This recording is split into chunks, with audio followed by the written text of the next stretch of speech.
Assalamualaikum warahmatullahi wabarakatuh. Kami dari Kelas 4, Diploma Pengajian Islam dengan Teknologi Maklumat. Kami telah memilih tajuk tata cara penggunaan Microsoft Word 2016. Saya Zeti Amira binti Abdul Bahaudin, nombor metrik 057832. Saya akan memulakan pembincangan dengan apa itu Microsoft Word. Apa itu Microsoft Word? Bagi kita yang sering membuat tugasan menggunakan komputer ataupun komputer riba, kita mesti biasa dengan penggunaan aplikasi Microsoft Word. Microsoft Word adalah aplikasi pemprosesan perkataan word processor yang boleh membantu pengguna untuk menyelesaikan pelbagai tugasan yang berkaitan dengan dokumen, teks ataupun penulisan. Sebagai contoh, membuat laporan, buku, kertas kerja, jurnal dan lain-lain.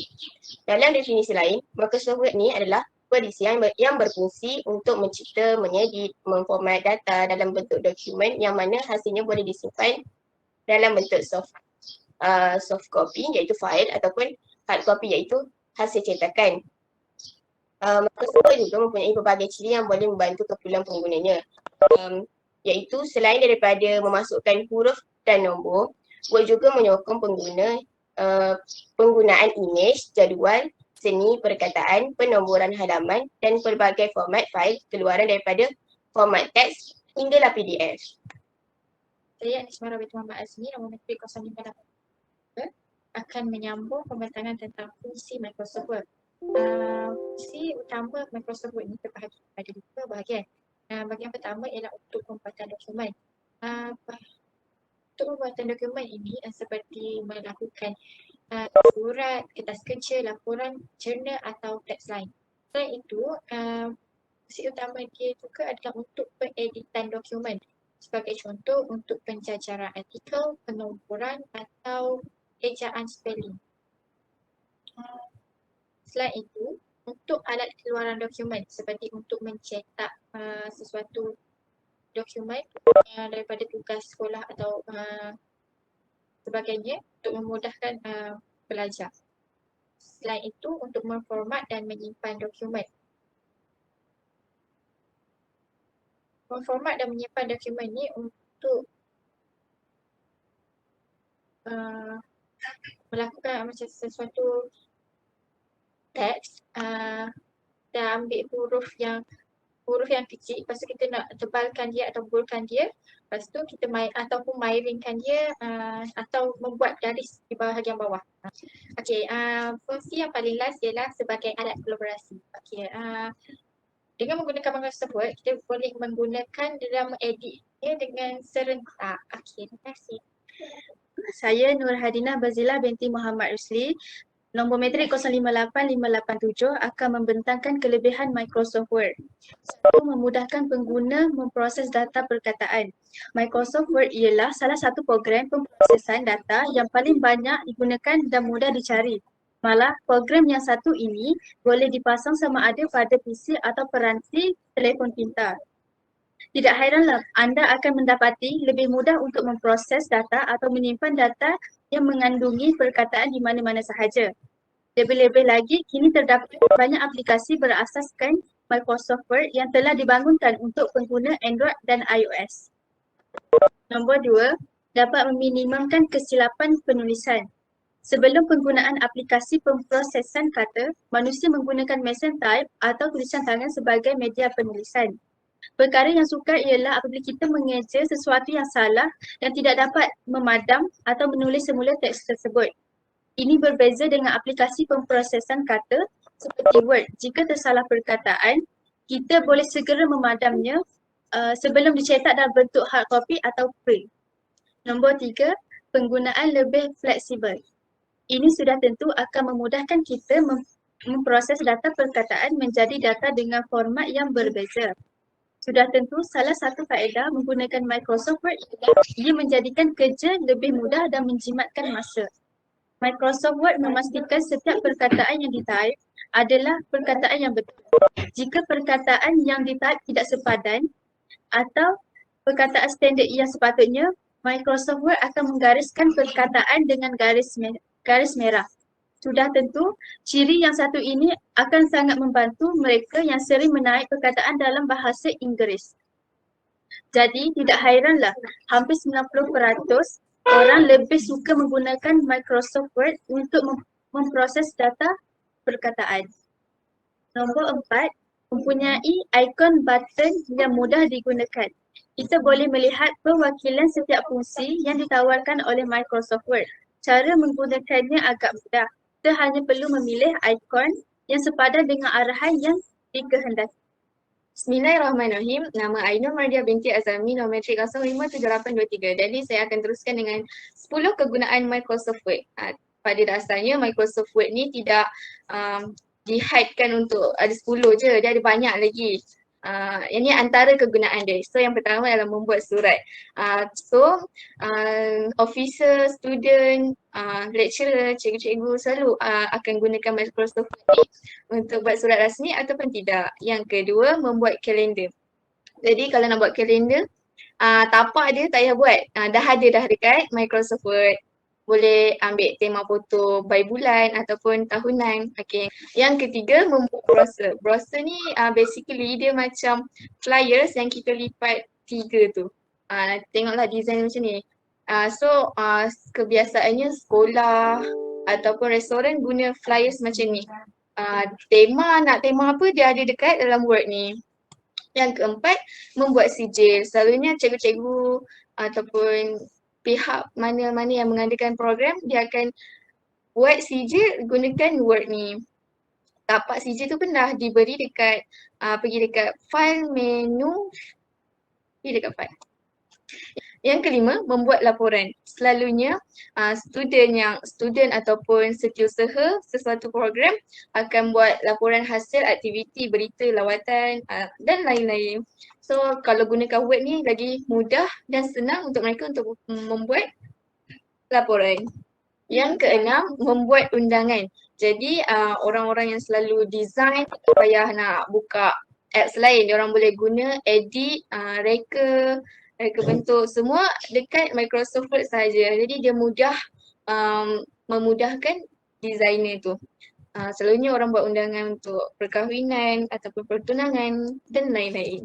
Yang ketujuh, membuat CV, Curriculum Guide. Curriculum Guide ni dia surat permohonan kerja. Selalunya lepasan graduan baru akan gunakan Word sebagai medium untuk diorang buat CV ni. Yang ke-8, membuat buku. Yang ke-8, membuat buku. Pada kebiasaannya jurnalis dia akan gunakan Microsoft Word untuk karang dia punya ayat, untuk buat buku teks, lembaran kerja, buku fiction, non-fiction yang kita jumpa dekat kedai buku. Yang ke-9, membuat kad. Jadi para designer ataupun maupun student, kalau diorang nak buat kad ucapan hari lahir, hari ibu, hari Valentine, mereka boleh hias, edit dan pilih tema yang sesuai dengan kad tersebut menggunakan Microsoft Word.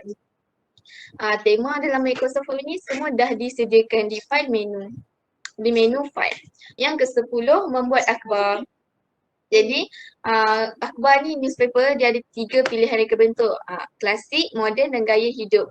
Jadi user bolehlah guna nak pilih yang mana tema yang mana nak pilih. Itu sahaja daripada saya. Saya Siti Nur Rashdin binti Muhammad Asy'ari, nombor metrik 057918 akan menyambung perbincangan yang seterusnya, iaitu fungsi bahagian menu Microsoft Word. Pada bahagian menu bar ini terdapat tools umum yang sudah diletakkan sesuai dengan fungsinya. Pada bahagian ini banyak menu yang umum dipakai oleh user. Contohnya adalah tab Home, tab Insert, tab Design, tab Layout, Reference, Mailings, Review dan View. Tab menu yang pertama ialah tab Home, merupakan menu yang akan selalu tampil pada halaman depan Microsoft Word. Elemen Home ditampilkan di depan kerana elemen Home ini adalah menu yang umum untuk digunakan. Contohnya adalah clipboard, pengaturan font, paragraf, styles dan editing. Seterusnya, tab menu Insert. Menu Insert mengandungi semua menu yang memiliki fungsi asas untuk memasukkan ke dalam lembar kerja user. Contohnya, user boleh memasukkan tabel, shape, symbols, header, footer, links dan sebagainya. Yang ketiga ialah tab menu Design. Menu Design adalah menu utama pada Microsoft Word yang fungsi umumnya untuk mengatur format, halaman dan tema Word, iaitu document formatting. Penggunaan lain meliputi untuk mengubah desain tema, menukar warna, mengatur font atau teks, ruang antara baris dan efek, serta mengatur background halaman yang juga boleh menambahkan watermark, menetapkan warna halaman dan membuat bingkai halaman. Yang seterusnya pula ialah page layouts. Menu page layouts mengandungi tools untuk mengatur halaman kerja Microsoft Word anda. Contohnya adalah page setup, paragraph dan arrange. Yang kelima pula ialah reference. Menu reference pula menu yang digunakan untuk mengatur referensi data. Contohnya adalah citation, table of contents, index, nota kaki dan sebagainya.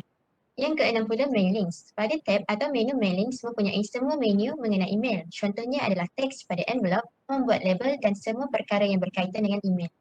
Yang ketujuh pula ialah review. Pada tab atau menu review mengandungi semua perkara untuk pengecekan ulang data iaitu data yang telah anda buat. Contohnya adalah proofing, accessibility, languages, changes, comments dan lain-lain. Yang terakhir pula ialah tab view. Menu atau tab view ini digunakan untuk review akhir sebelum dokumen anda dicetak. Contohnya adalah print layouts dan juga ukuran lembar kerja anda. Tata cara penggunaan Microsoft Word yang pertama ialah cara untuk mengedit PDF dokumen dan gambar. Okey, mula korang tekan Word dan tekan yang blank page foldernya. Tekan File, lepas tekan Open untuk folder korang lah untuk ambil file PDF dan tekan contoh. Okay. Dia akan jadi macam ni dan korang tekan OK je. So korang boleh edit. Kalau tak, dia akan jadi macam ni. Kat sini tak boleh edit kan? Okay. So kalau untuk edit gambar, korang boleh tekan blank page juga.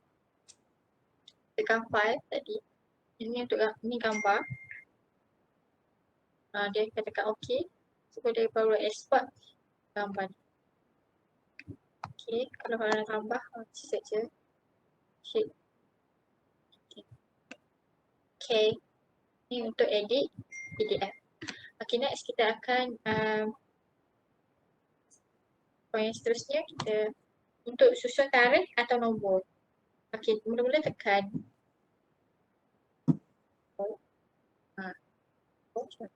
okay, dan saya akan nombor ni nak susun ikut turutan hari yang betul.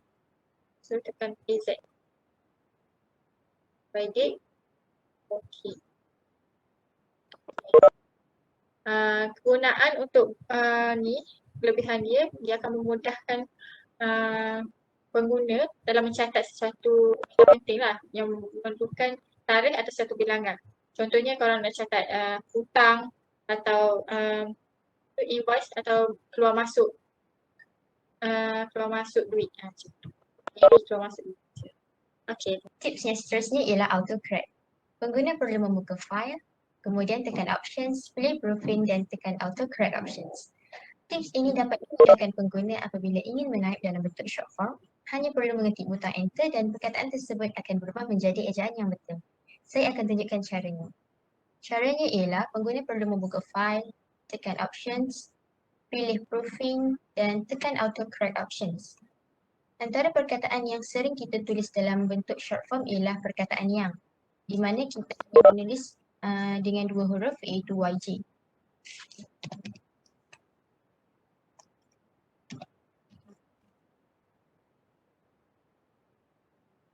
Maka apabila pengguna menulis dua huruf YJ, kemudian tekan enter, perkataan tersebut akan berubah menjadi perkataan dengan ejaan yang betul.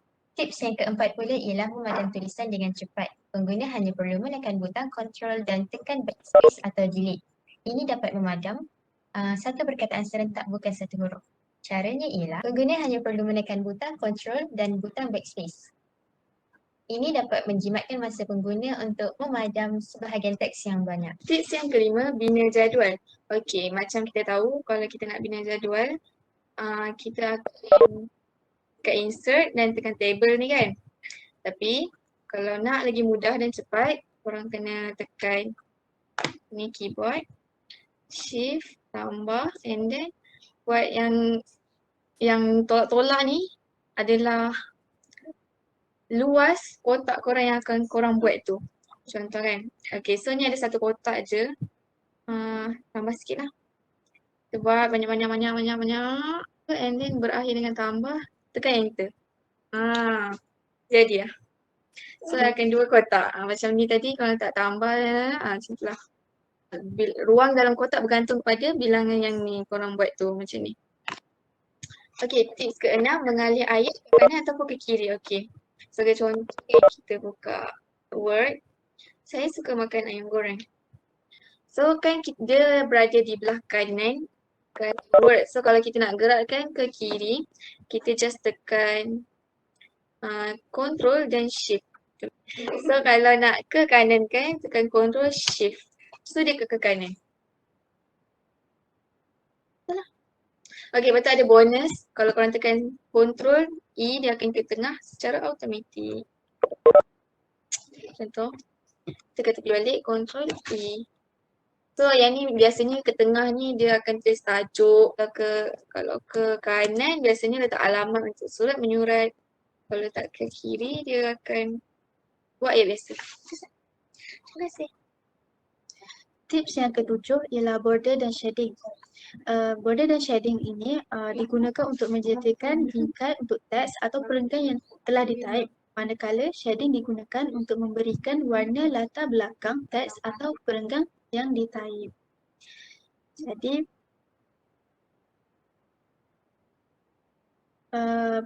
kalau Word 2007 ke 2010 kita hanya tekan page layout, tetapi untuk Word 2013 ke atas kita tekan page dekat design and then kita tekan dekat page border, akan muncul page border pada kotak border dan shading. Untuk di bahagian setting terdapat bentuk bingkai yang kita nak. Contoh box. Box ni untuk membuat bingkai pada seluruh sisi halaman. Contoh dekat sini. Lepas tu shadow pula untuk membuat bingkai, dengan efek bayangan. Okay. Shadow dekat tepi ni. Untuk 3D, untuk membuat bingkai dengan efek 3D ialah hanya boleh digunakan pada gaya garis tertentu sahaja. Manakala custom ni untuk membuat bingkai pada sisi tertentu halaman. Caranya di bahagian preview, kita boleh tengok kita nak dekatkan atas, bawah, kiri dan kanan. Contoh, saya bagi contoh. Kita menggunakan box and then kita kita just nak guna atas bawah. So akan jadi macam ni lah. Akan jadi macam ni. Okay. Untuk selanjutnya dekat bahagian ni, dekat bahagian style ni untuk menentukan gaya garis bingkai. Maksudnya kita nak yang jenis putus-putus atau double line macam ni atau tebal macam ni. Manakala color, warna border kita, width ialah ketebalan. Untuk contoh kita nak tebal satu T macam ni. Dan art pula untuk memilih bingkai yang artistik, contoh gambar binatang, pokok atau dan seterusnya. Contoh saya bagi contoh gambar ni. Lepas tu kita just pilih kanan, atas bawah, kiri dan kanan. Kita nak hold. Lepas tu apply tu contoh kalau whole document, pilih untuk semua halaman dokumen. Maksudnya contoh, so jadi semua halaman akan jadi macam ni. Andai kata kita just this section ni ialah memberi bingkai pada section tertentu saja. Kalau section first page only, just page pertama je lah. Kalau all except first page ialah semua halaman kecuali halaman pertama. Okay, jadi contoh saya ingin ambil gambar ni, contoh, lepas tu ketebalan kita just adjust, kita nak tebal yang kita nak. Okay, lepas tu kita nak kiri kanan ke bawah atas. Lepas tu apply tu, contoh saya ambil this section all except first page. Okay, lepas tu kita set, okay. And then page pertama dia tak akan keluar. Barulah page kedua dia akan keluar macam ni. Tips ke-8, berhenti menulis huruf besar dalam huruf pertama permulaan ayat. Okey, ini sangat membantu apabila anda terlupa menggunakan huruf besar huruf pertama ayat. Okey, tips ini apabila anda membuat dokumen menggunakan aplikasi Word, secara default Microsoft Word akan menukar huruf pertama ayat menjadi huruf besar secara automatik. Microsoft Word menganggap sesuatu yang kita tulis sebagai ayat itu, contoh terdapat insert baris baharu berakhir dengan noktah, tanda seru atau tanda soal. Ini amat membantu apabila kita terlupa menggunakan huruf besar huruf pertama ayat. Walau bagaimanapun tidak semua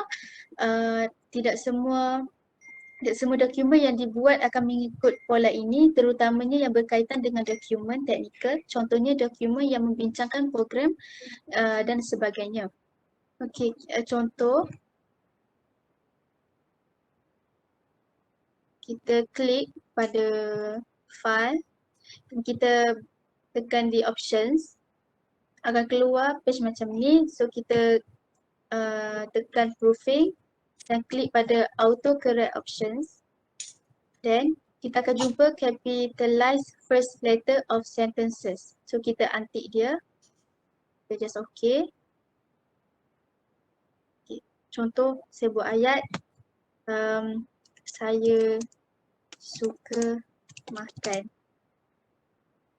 Okay. So huruf pertama di ayat saya ini akan jadi tulisan kecil. Kebiasaannya pola ini tidak digunakan untuk membuat sebarang surat rasmi atau dan sebagainya lah. Okay. Itu sahaja, terima kasih. Baiklah, seterusnya tips yang ke-9 pula adalah mengubah huruf kecil ke besar atau sebaliknya, iaitu hanya menekankan button Ctrl Shift A.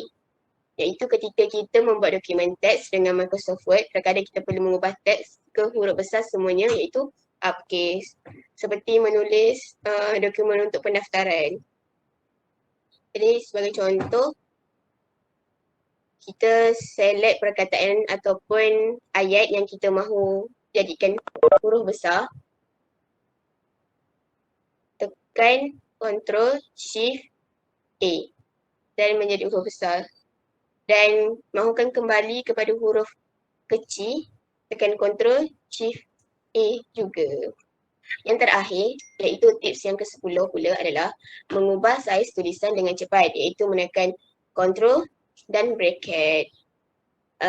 Ini dapat menjadikan alternatif yang lebih pantas apabila kita ingin menambah atau mengurangkan saiz font. Lepas tu kita juga boleh menambah atau memilih teks, menambah atau mengurangkan saiz font semuanya dengan papan kekunci, iaitu ni papan kekunci. Caranya adalah contoh, kita select perkataan ataupun ayat yang kita mahu besarkan dan menekan button Ctrl peta dan Ctrl peta. Okey. Jadi Ctrl jadi akan jadi lebih besar dan tidak perlu menekan butiran di atas. Itu saja daripada kami untuk tips. Sekian, terima kasih. Konklusinya, Microsoft Word dapat memudahkan kita dalam menyelesaikan pekerjaan atau tugasan terutama yang berkait dengan pembuatan dokumen.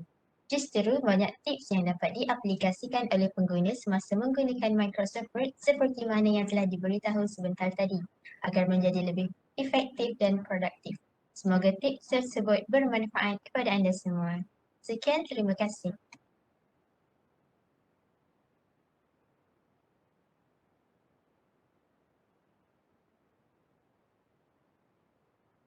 dari grup sejati kan.